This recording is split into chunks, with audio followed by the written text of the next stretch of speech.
নমস্কার, আমি জ্যোতিষী তন্ময় মৌলিক। আমি আমার ক্লায়েন্টদের বারবার করে একটা কথাই বলেছি যে 2025 সাল মঙ্গলের বছর হলেও কিছু কিছু রাশির ক্ষেত্রে কিন্তু এই বছরটি ভালো নয়। প্রথম রাশি হচ্ছে মীন রাশি। মীন রাশি আপনারা জেনে রেখে দিন, মীন রাশি সেটা আপনার যে কোনো নক্ষত্র হতে পারে, পূর্ব ভাদ্রপদ, উত্তর ভাদ্রপদ বা রেবতী। একটির মালিক বৃহস্পতি, একটির মালিক হচ্ছে শনি, একটির মালিক বুধ। পূর্ব ভাদ্রপদ তবুও কিছুটা ভালো গেলেও উত্তর ভাদ্রপদ একদম ভালো যাবে না 2025 সাল।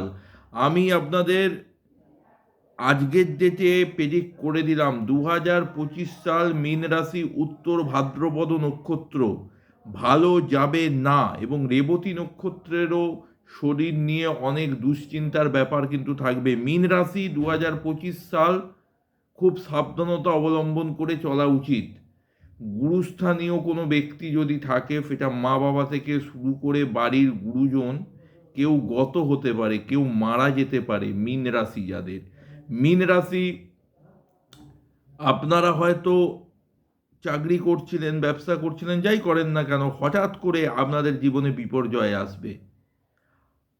মেষ রাশি সাড়ে সাতি শুরু হচ্ছে, আগে থেকে প্রতিকার প্রতিবিধান করুন, অভিজ্ঞ জ্যোতিষীর পরামর্শ নিন। আর হচ্ছে সিংহ রাশি।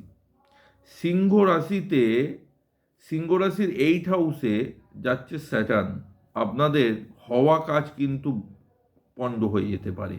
সিংহ রাশি যারা বিবাহযোগ্য ছেলে বা মেয়ে আছেন, তাদের বিবাহ ম্যাচিওর করার ক্ষেত্রে নানা রকম প্রতিবন্ধকতা আসবে, এবং ব্যবসার ক্ষেত্রেও কিছু লস হতে পারে সিংহ রাশি। এবং ধনু রাশি, ধনু রাশিরও সময় কিন্তু ভালো নয়। 4th হাউসে স্যাটার্ন ট্রানজিট করছে। 4th হাউস হচ্ছে খুব ইম্পর্টেন্ট জায়গা। যেমন প্রপার্টি আমাদের বিচার করা হয়, তেমন আমাদের বিচার করা হয় যে 4th হাউস আমাদের গৃহ শান্তির জায়গা। কেউ 10,000 টাকা বা 15,000 টাকা মাইনে পেয়েও সুখে শান্তিতে থাকে, আবার কোনো ব্যক্তি যদি 1,00,000 টাকাও স্যালারি পায়, তার কিন্তু সুখ শান্তি থাকে না।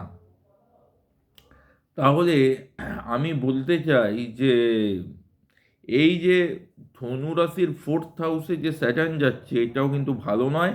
আপনাদের গৃহে নানা রকম অশান্তি হবে এবং নানা রকম স্বামী স্ত্রীর মধ্যে ঝামেলা লেগে থাকবে। এবং ধনু রাশির 4th হাউসে স্যাটার্ন হঠাৎ করে চাকরি আপনার চলে যেতে পারে।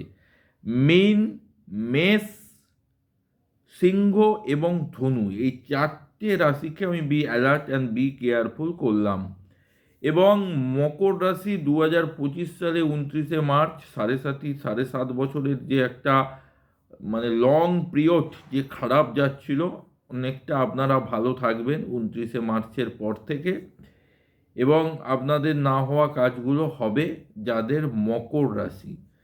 কুম্ভ রাশির এখনও 2.5 বছরের কাছাকাছি সাড়ে সাতি বাকি আছে, তবে সাড়ে সাতি একটু হালকা হয়ে যাবে। এবং সাড়ে সাতি কুম্ভ রাশি যারা, তারা জানেন যে 2022, 23, 24 তাদের কত স্ট্রাগল করতে হয়েছে। কিন্তু কুম্ভ রাশির যেহেতু পঞ্চমে, মে মাসের পরে পঞ্চমে বৃহস্পতি যাবে, অনেকাংশে আপনারা ভালো ফল পাবেন কুম্ভ রাশির জাতক জাতিকারা।